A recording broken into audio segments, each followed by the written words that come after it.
In today's video, I'm going to show you how to make a cone in AutoCAD, including how to create a regular cone, a frustum of a cone, and even an elliptical base cone.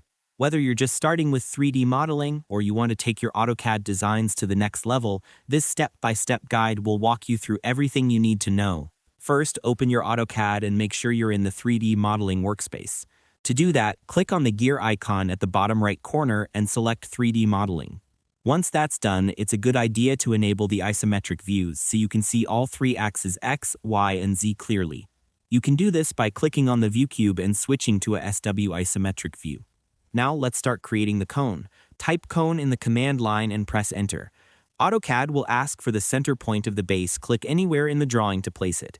Next, enter the base radius, for example, type 3 and press enter. Then give the height of the cone, let's say 5 units, and press enter again. You should now see a simple 3D cone. If you want to view it better, change your visual style to shaded from the View tab.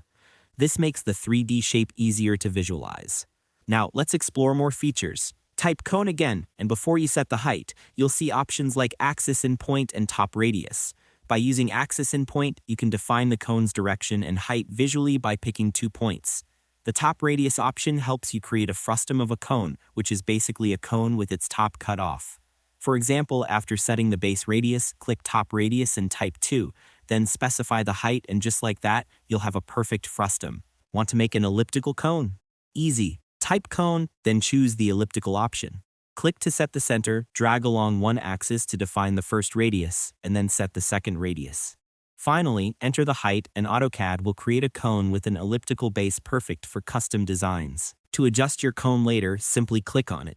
You'll see blue grips appear. These let you modify the top and bottom radii or even change the total height.